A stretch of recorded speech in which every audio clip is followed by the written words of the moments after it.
So we just got back from an elk hunt in Colorado, second season.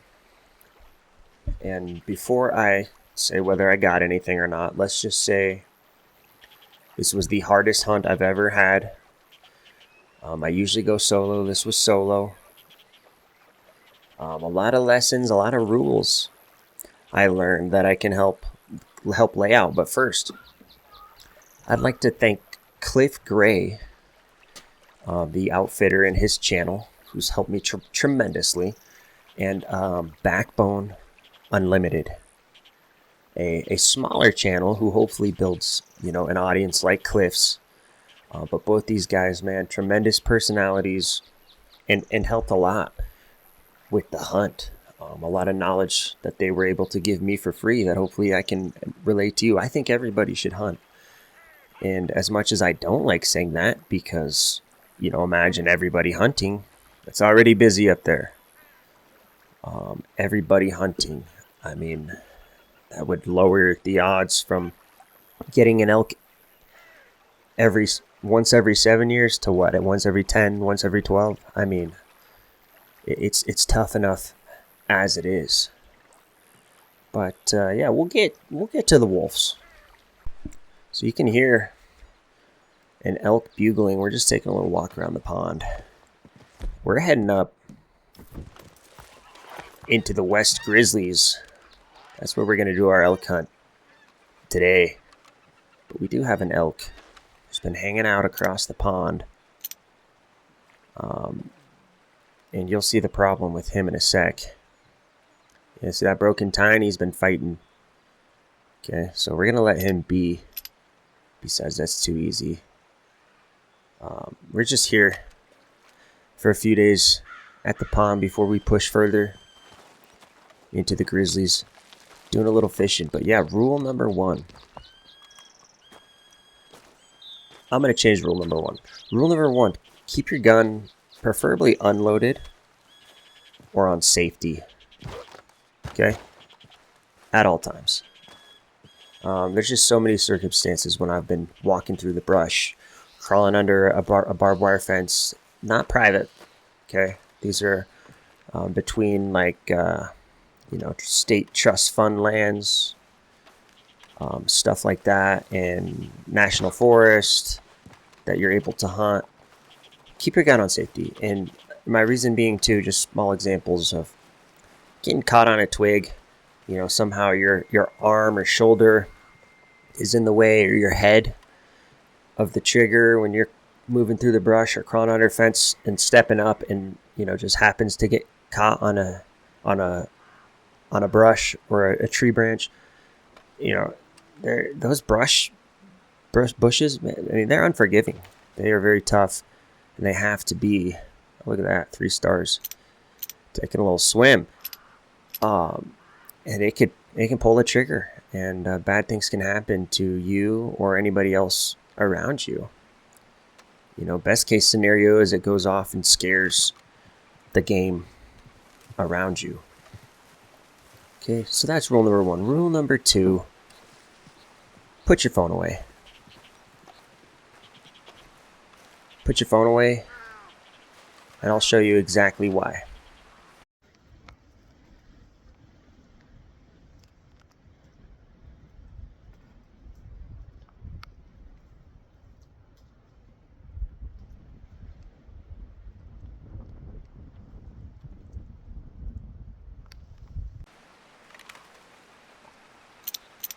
So this was opening morning, right?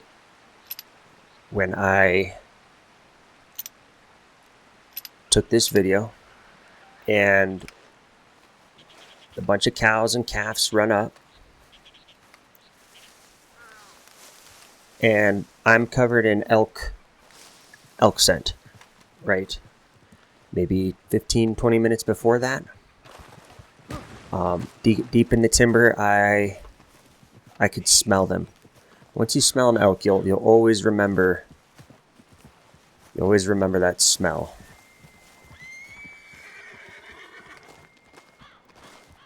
You'll always remember that smell.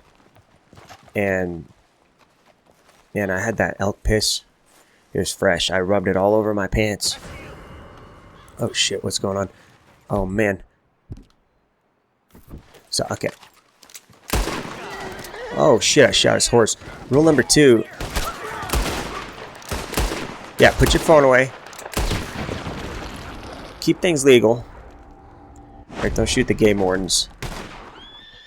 This all stems because just up the road I was at someone's camp, and I was camped there for a day or two, right, on this Game Wise, and then I was searching through his stuff and took some Horse Reviver, and he happened to be walking up while I was doing that. So don't be a criminal, okay? Follow the law. But anyways, back to my rule number 2: put your phone away. Because these cops came up, I was covered in piss, they couldn't smell me, I'm sitting right there. And it was a beautiful thing, it really was. 15 yards away, these cows are, you know, sitting, smelling everything else but me, looking around. They can't see you if you're behind, in front of an object, and stuff like that. They can't see you if you're not moving, and they can't smell you. They're not going to know you're there. So I was sitting there and, like an idiot, pulled out my phone because I wanted to take a video for the kids back at home and the girl, and just for kicks. And I did. It was a beautiful thing. Disney time.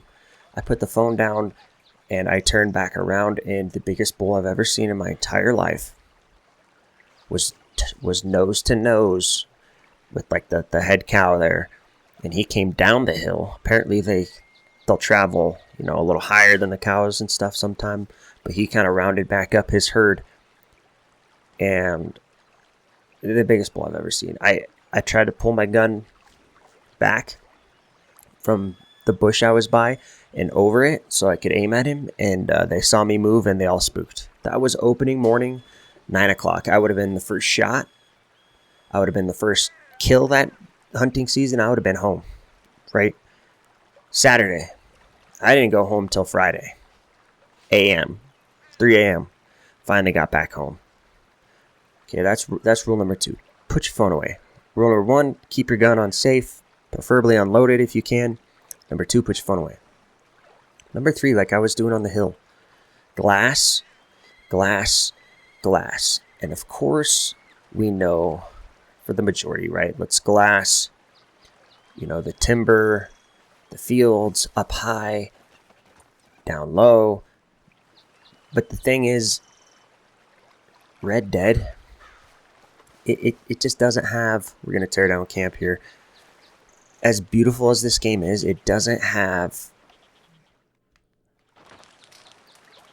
the timber like you'll encounter out in the woods. So I've spooked way too many animals walking through the timber. And the last example was on Thursday. Right, I'm walking through the woods and I hear what sounds like antlers scraping tree branches, like, because something heard me walking. It sounded like it turned its head, and that's what it sounded like. So I stopped about 10 minutes, and it sounded like, yeah, just the scraping. It's something I've never heard before. And I stopped for about 10 minutes. There was a squirrel between me and whatever I heard. That motherfucker wouldn't shut up. But that's just what they do, right? They're kind of like an alert beacon in the forest. After about 10 minutes, I took a step. 1, 2, and I heard a big crash down the forest. Okay, big tumble, big crash. Wasn't the first time this year I've heard that. I've heard it before too. Sounds like a damn horse getting up and blowing down the mountain. And you hear about 3 seconds of it. And then it's gone. You don't know where it went. You don't know which way it went. And that's it, man. I think I ended up seeing him a little later. under different circumstances. But I think if I would have been glassing deep, deep, deep in the timber, I would have been able to see this elk. And I just didn't think about it. I told my cousin, and he's like, how many elk are you gonna spook, man? It's like, I'm more of a, it just comes naturally, just stalking. He said glass. I said, it's too thick. He said, I'm always glassing in the timber. He gets an elk every year. That's a lesson, man. Hard learned, but I could have been out of there a lot earlier too, because I had done it before that during the week. So, and I had done it previous years, like I said. So glass, glass, glass. All right. Step number 4. Do some e-scouting. Make sure you know what you're doing so you don't get lost up in the mountains. One wrong turn and you can be lost. Onyx is a very good app to help you navigate 2D and 3D terrain models. One wrong turn, and you're in the middle of the mountains and a storm rolls in. Okay, so this is what I'm talking about. That's elk country right there, baby. So let's talk about it. Let's talk about elk hunting a little bit. So as we trot down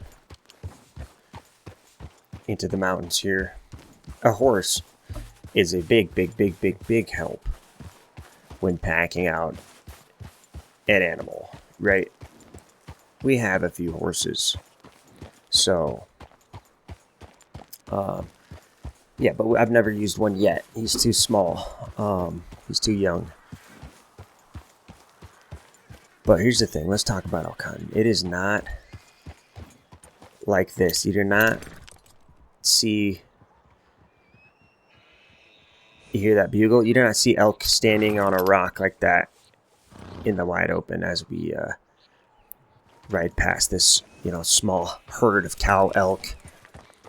We're gonna try not to spook them and just walk by. I told you it's elk country, baby. Lots of activity. So here's another rule: accept failure, but don't. If you know what you're doing, you should be seeing elk. But at the same time, like it's a beautiful thing. I mean, I wouldn't say don't expect to never see them, but it happens, man. You don't always come out on top. It's not like people think. You just go out with a rifle and it's easy and you shoot them. Elk are majestic. They light the forest up, man. Their bugles, their mews, their calls, their growls, their grunts. They're a beautiful, beautiful, majestic, powerful, very powerful creature. Their stamina is off the walls.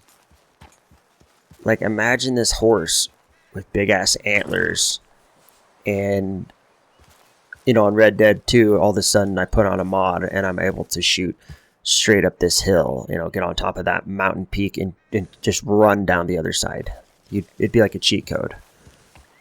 They're super smart. They can hear super well. They can smell even better. Right? They pick up patterns of people and hunters to avoid pressure. They're not stupid. You don't pick up a gun and you walk out there and you fucking shoot them. Maybe a deer. Definitely not elk. This is not high fence hunting. This is public land, competition. And I think that gets overplayed by people. Like, you're just the everyday normal person is being compared to Joe Rogan and Cam Hanes high fence hunting, where they're able to just fucking pay $10,000 and go on some dude's property and hunt. It's not the case for 99% of people. And the more hunting you take away, the normal people don't get a hunt anymore. They'll always be hunting for super rich people, for sport, right? Me, along with other people, are hunting for for food, man. I can't tell you how good it feels. Obviously, the bigger the elk, the better, because you'll get that much more meat. Sure, yeah, the rack's nicer too, but it's also that much more meat. I can't tell you how good it felt, man, to have a freezer full, you know, one of those little mini freezers stacked to the top, the brim, full of elk. It's just, it took a weight off my shoulders. I guess I spoiled it, man. I did get an elk. I am 3 for 7. And you, generally speaking, you get one every 7 years. So I'm 3 for 7. Like I said, those guys amplified my skills this year. I was getting better, but they there's some cows right there too. Or some goats actually. I definitely, you know, supercharged the chances of you know, running into, spotting, and ultimately taking down an elk. Which goes into one of the other rules or my points. You know, accept defeat, but don't give up. I gave up. I was ready to go. Thursday, I got off my rocker, man. Let's see, we spooked that buck too. I'm gonna get off the horse. We're gonna pull out our rifle. Oh shit, you hear that? That's a grizzly bear. That's one thing we don't have to deal with in Colorado, and I don't think we ever should have to again. Sure, they were here. Sure, wolf were here. That's a topic down the video. But don't give up. I was giving up. And I was watching TikTok. I have Tubi. It's an app on my phone. You can watch free movies. Fucking beautiful. I had service where I was. I start my car. Well, I tried to start my car to, you know, get out of there. And I can't. Tick, tick, tick, tick. I killed my battery, man. Up in the mountains. And I was like, shit. I have a cousin who's a guide in Alaska. But like I've talked about him earlier, he's a really good elk hunter. It looks like we got some cows over there grazing on the hill. Herd of horses. But, you know, he's like, I'm not going to come jump you. But they're kind of out here early morning feeding a bunch of cows. I don't see a bull yet. We're after a bull. Nice bull. See, that's a bull elk too. See, right now we're going to pass. We are looking for the biggest, best guy who's lived out his lineage. Who'll probably die the next winter or two anyways. Or in the rut when they're fighting each other. So, you know, it's not a bad thing to take the biggest one. You know, it's a brutal winters, man. You know, they will die from fighting each other, and they will die from, you know, the winter. So, yeah, like I said, he's like, I'm not gonna come get you. You can't quit. And I was like, fucking goddamn it. So that's when I went for the lunch walk, and I spooked that bull off the mountain. And then late at night, I texted, you know, somebody else to come jump me. You know, another hunter, mom's husband who was up that way. I didn't hear from him, so I texted his daughter, you know, my stepsister. She let the neighbor know. He said he could come get me. I said, you know what, it's fine. I'll just wait for Craig, which he wouldn't have responded till the next day, you know, late in the afternoon. So I ended up just taking another walk. About the sun sets at 6 o'clock. Yep, it was about 6 o'clock the sun sets. So it was about 5. I was going for another walk, and oh fuck, that's a bear. Okay. Yeah, and there he was, man. Out in the open. I think the same bull I scared earlier. And yeah, that's a grizzly. He's close. And I shot, man, and I tagged him. Oh, that's a black bear. Get out of here. Get the hell out of here. Scaring the shit out of me. Okay. Yeah, we do have those in Colorado. But yeah, he was out in the open. I scared him probably just as much as he scared me. Which reminds me of another rule. Be patient, but be ready. Because Saturday morning, I scared that big bull.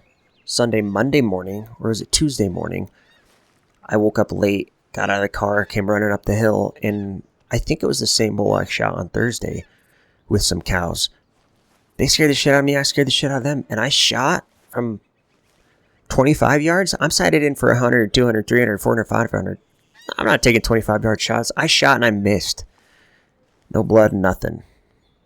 You spent half the day looking for him, any sign of being hit, nothing. And be ready, man. That's another lesson learned. Just a hard lesson, man. I missed multiple opportunities. That's part of me quitting, was not that I didn't get the chance and I'm giving up. I had the chance, man. I failed so many times. I was ready to do next year. And man, I love the Grizzlies west section of this map. And I was just ready to go. But yeah, I got him standing under the power lines. There's big power lines that had run through that spot. And he was out in the open. So yeah, I shot him. And he ended up running into the timber. And here's where he laid. I sat with him for a few minutes while he died, you know. I was able to, you know, talk to him and pet him. And, you know, some people might just shoot him right away. I don't know. I just felt like he, you know, was taking his last few breaths, which I ultimately took away from him, right? And, you know, it's death, man. It doesn't feel good to kill something, to kill an animal. Right? He's able to provide me and my family, though, for I don't know how long this will last us amount of meat, but I truly am grateful, you know, for him. And you know, it won't be wasted. Like I said, it didn't feel good. It didn't feel good to watch him die and take his last breath. You know, as the air moved out of his lungs. So I shot him the first time, probably right. It was a close shot again, maybe 50 yards this time. I didn't miss this time. He started to move, and I got him ish on the run. He, you know, went into the dark timber. My gun freaking wouldn't chamber the second round for some reason, so I had to try to manually run in a hurry because I didn't know where he dipped off to. And load that one. And I saw him kind of slow down into the trees. And that's when I shot him again. This time towards the butt. And the last one, I was able to get... He would have been done from the first, I think. Cool and collected. It's hard to see between the trees, but I shot him and it ended up being like a neck shot. Okay. Not that I meant to. You know, and I always said no headshots. I don't want to shoot something in the head. That's another thing. People think we're just out here shooting animals in the head just like for fun or something. It's just not. I mean, any normal person, it's a very mixed flood of emotions, you know. My first ones, I was pumped. This one, I was just relieved, man. I was just, of course, the work wasn't over because you got to skin it, gut it, you know, package it, whatever, and freeze it. But it was a relief, man. I was just, you know, a little sad. You know, he didn't die right away like the one I shot before. Some relief. I wasn't mad. I wasn't happy. Just pretty neutral this time. And not like serial killer neutral. It's just like, you know, like I said, he's taking his last breaths. You know, I was the one that did that, but I'm grateful for that. And my cousin, I texted him. I said, got one. And you know, he came and jumped me. and helped pack it out that night. So I appreciate him for that. That's a good cousin. But yeah, before we find an elk and actually shoot one, on the way down off the interstate, I stopped at Buc-ee's, and this guy, maybe you'll see this video sometime. He's driving a van, but he said, he's like, it's not very aerodynamic. I said, what the fuck are you talking about? I just had a gas can.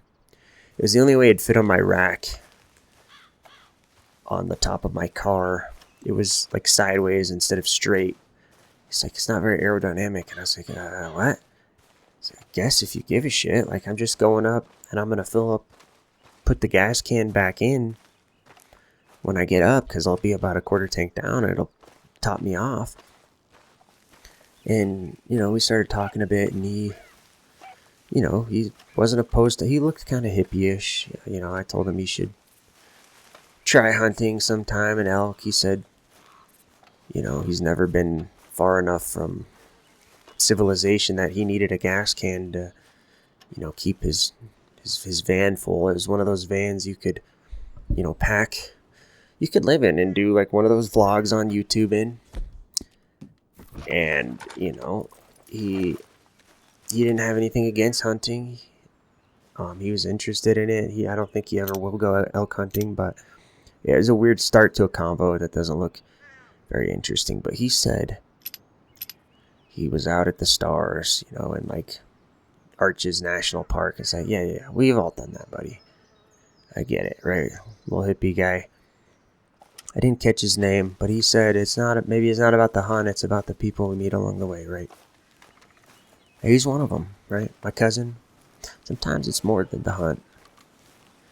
And did I enjoy hunting? Kind of, yeah. Kind of, no. I met a lot of good dudes out there, though, trying to provide for their family, right? One, Mark, and his son Kirk have been hunting that area for a long time, right? Talked to them a few times in one day, and then Mark, would swing on by, and I saw him, multiple times, and he actually spooked those elk that I missed to me. That morning I missed that first shot. And he's saying, I hope that was you that shot. It was, but I missed him. So good dude, Kirk. From Fort Collins, or Kirk from Windsor, I think, and Mark from Fort Collins. So that was Mark. I also met Tryon. A brother of a sister and another brother, who the older brother passed away, unfortunately. Rest in peace. Dylan, right? He went to high school and junior high and elementary with him and his sister Taylor. This guy's name was Tryon. I ultimately was doing what Tryon recommended all week, but I did it one more time when I got my elk. He said, walk all the way down to the power lines, walk them down to the field, take the private fence, and go, all the way back to essentially camp. And I had been doing that essentially by myself. It's just kind of was like a natural pattern, but I did it that time, and he was under the power lines before I even had to go any further. But, shout out to him. Good dude. He helped me track those ones that I missed. And I saw him the next morning. We had some good chats. He has a beautiful, family he's starting. A little girl and his wife. I also met Bruce down in Rustic. An older gentleman who's supposed to be retired, but is kind of keeping this, stop in Rustic alive. It's like a little convenience store, restaurant, RV station. So he had a lot of stories to tell, and of course, you're in the middle of your hunt and you end up talking for an hour. But I didn't mind. He was telling me his story, man. It's sometimes you got to be there to listen. And I met Ron, who said he saw the elk that I shot at. run past him. I saw him messing through the forest, so I took a different route, and we ended up colliding on the road. And we exchanged some information, not like numbers or anything, just talking, and good dude. He's from Leadville. Couldn't get a tag where he lives for some reason, right? That's kind of a messed up part of hunting, and he couldn't, so he's down there trying to hunt deer, and I would say I'm a pretty good deer hunter. I haven't got a tag in a few years, but there hasn't been a year I've had a deer tag where I've never had that tag filled. It's a lot different than elk hunting, but I showed him my spot, one of my spots. It was this last day. It's like, man, get out there. I want to see everybody succeed. I want to see everybody, get fed. And that brings me to, so good dudes, real good dudes out there. It brings me to a point. I want to see everybody get fed. Colorado is the land of plenty, right? What, 400,000, 600,000 elk? Yes, they are very destructive. Sure, that's fine. So are hogs, other stuff. But elk are pretty much, it's a Disney fairyland in Colorado. They're not hunted by grizzlies. There weren't any wolves, right? There were some, and I know that for a fact, that had been here naturally, migrated in towards Walden. But, they're introducing a species that wasn't here. There's something like, 40 different types of wolves in the Americas, right? The gray wolf wasn't in Colorado. It's a bigger, more dominant species, and they don't just kill what they need. It pisses me off when, a wolf, a mutt, a dog gets priority over me, my family, and other people. If there's too many elk, you hand out more tags. There's no argument against hunting. And don't ever let that get taken away, because it's a connection to the earth and animals that is almost disappearing. And I think everybody needs that grounding, which is why I say everybody should hunt. And you could argue whatever, vegan, that harms animals too. And that takes up a plot of land. That takes up sections.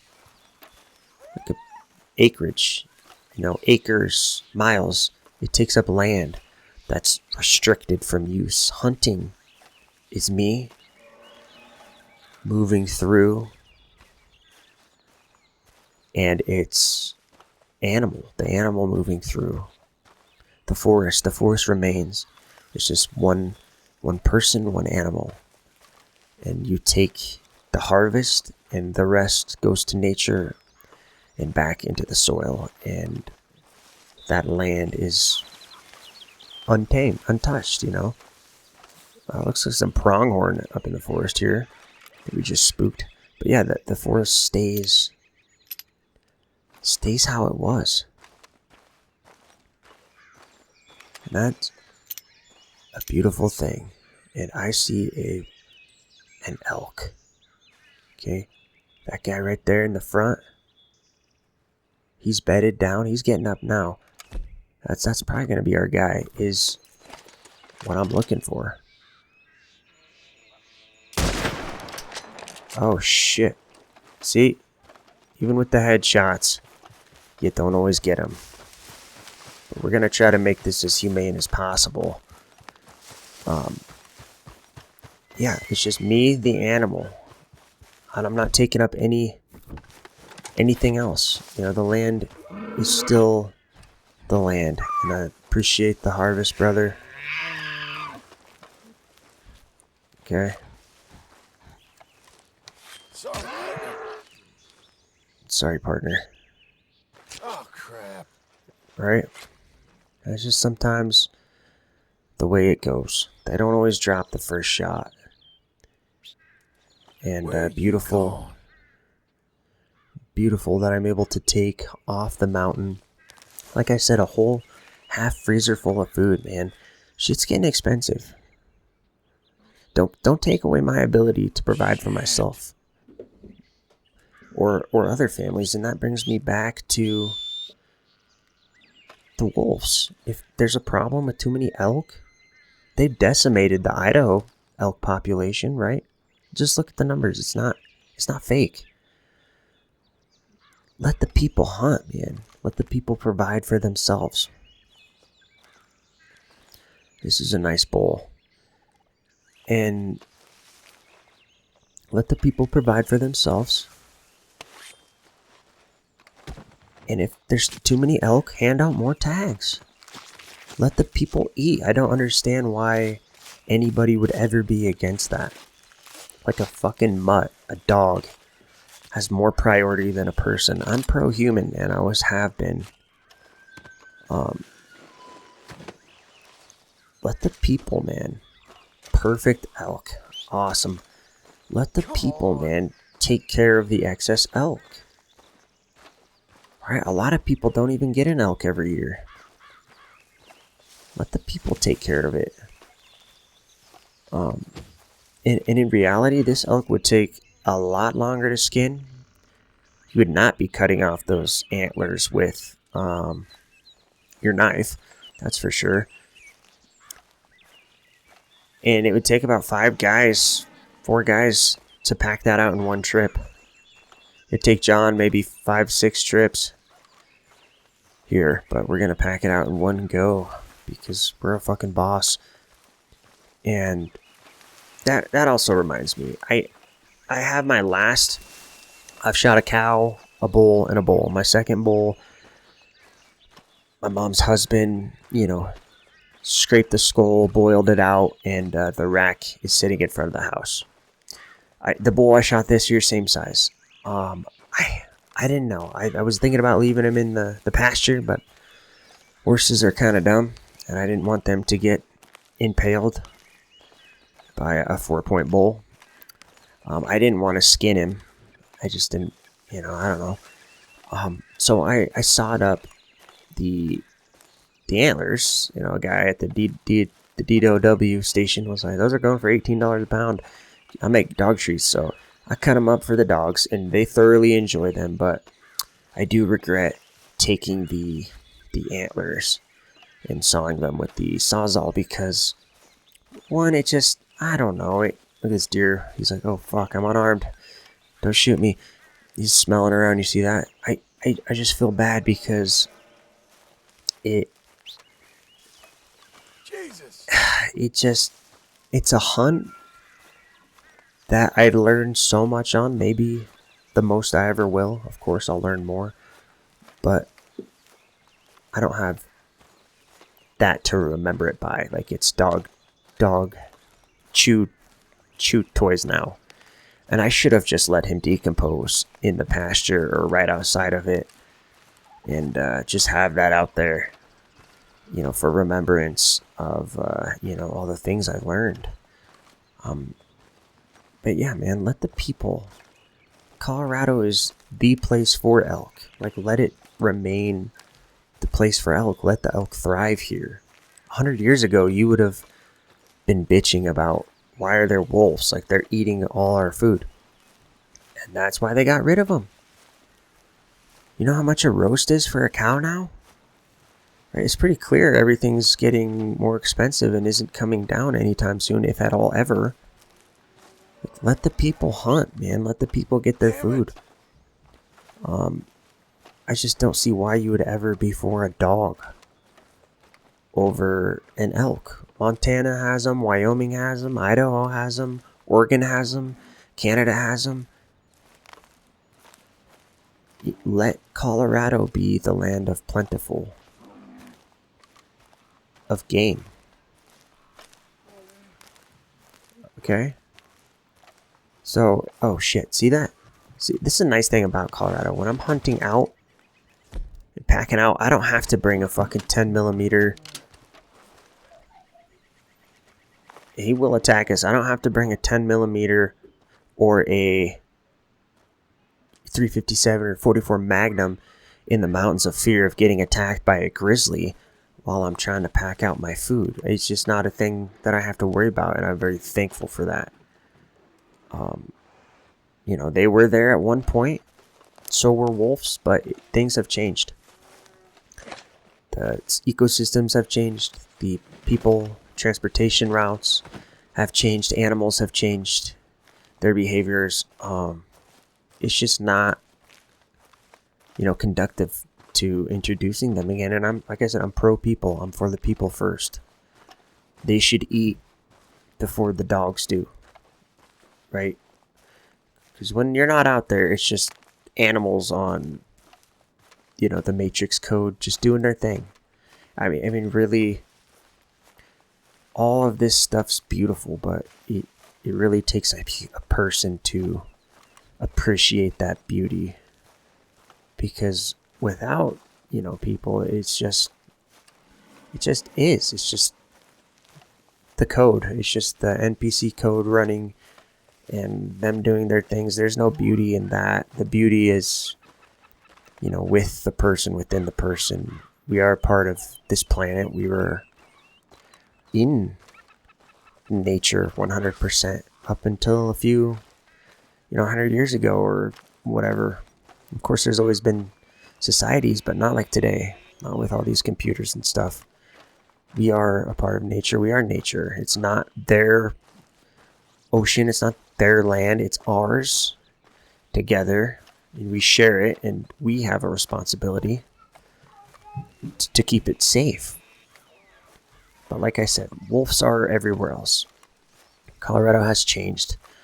Why not just keep, the elk healthy and pass out more tags? More people can enjoy hunting, elk and filling their freezer for essentially $66 for a resident. It's a lot more expensive if you're out of state. But my God, man, I really need it. It took such a big weight off of my shoulders over the next year. Not everybody's in an ideal spot in their lives. Before the whole pandemic thing, I feel like I was in a better position. Personal training. I had a doctor who was a physical therapist who had helped with the Rockies and stuff. As my mentor, he was, took me kind of under his wing in a sense, helped me with my clients, encouraging me to go get my doctorate for physical therapy. And things changed. I felt better. I was playing football. I was a lot more confident in my life and myself at that point. Shit. But things changed, and like I said, if that route would have stayed the same, I might be a millionaire right now, and I would be doing the hunts where I'm not worried, man. Like, I was just up there in my camper having fun. I slept in my fucking car in the sleeping bag, 18 degrees at night for 7 days, 6 days, 7 days, and it's just I'm literally up there because I, in a sense, have to be. And just introducing more things that will take away my opportunity to provide for my family. I'm not begging for you to pay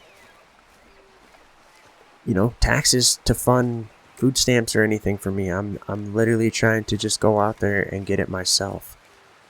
So why not just let the people provide for themselves and be self-sufficient and reconnect with that spirit of nature. And it's not a guarantee, like we talked about before. You're not guaranteed to take something off the mountain, and when you do, you are thankful.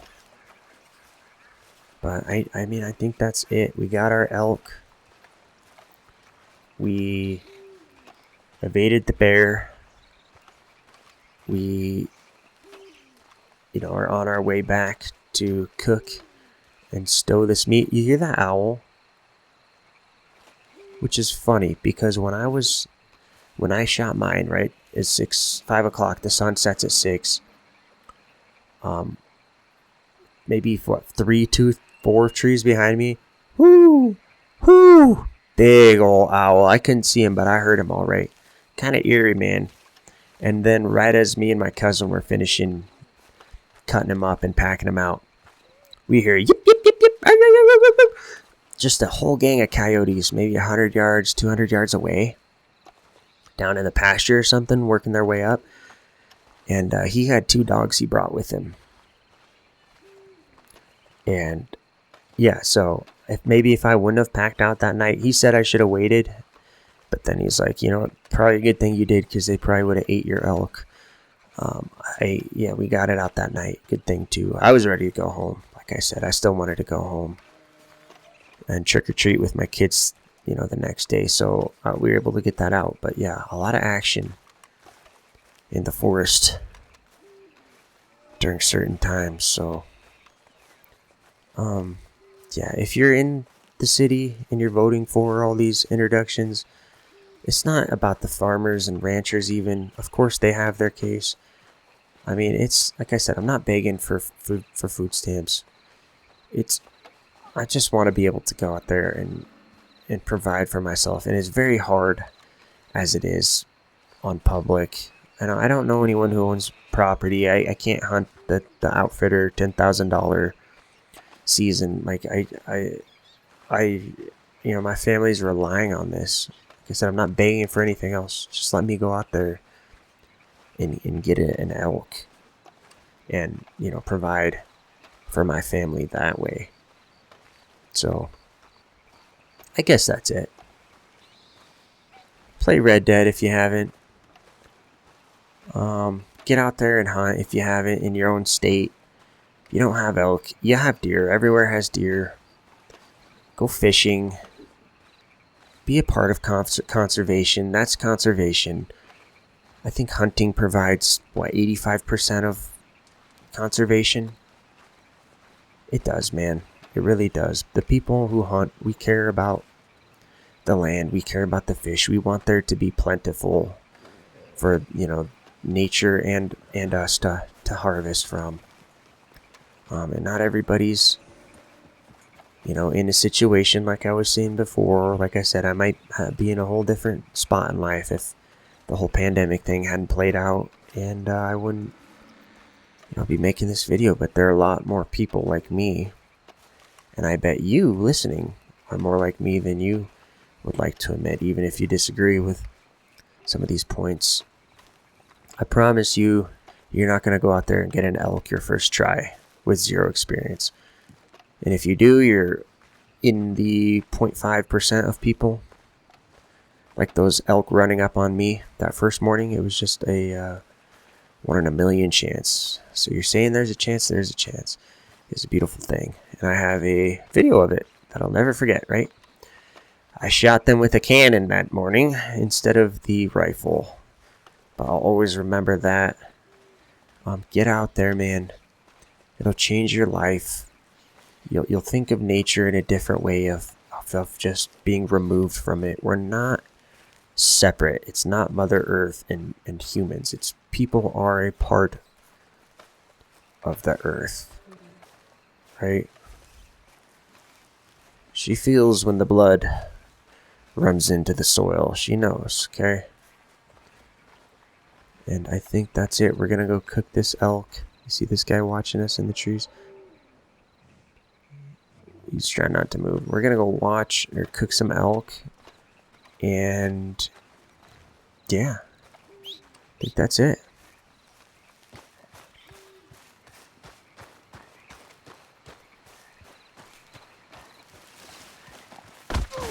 Oh my fucking god, that's what you get, he says, that scared the shit out of me.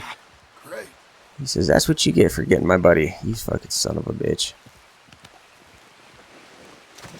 Yeah, don't expect that in real life. But you never know during the rut. Stay out of their way.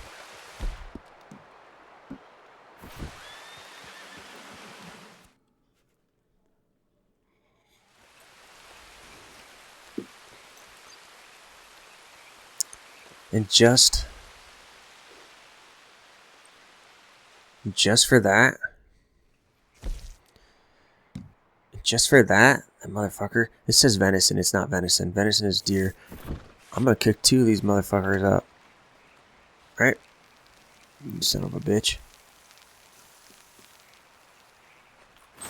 1. Like I said, just for that, I'm gonna cook another one. Goddamn, ran me right in the back.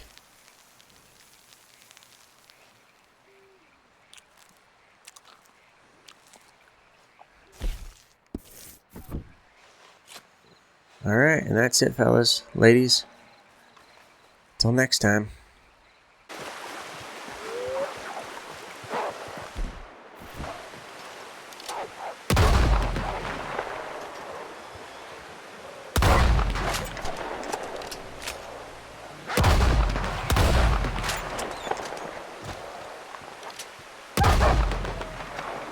Fuckers. Leave that rabbit alone. As we watch him float down the stream. No, we're gonna go ahead and pull him out if we can. Not let him pollute. Big old pup.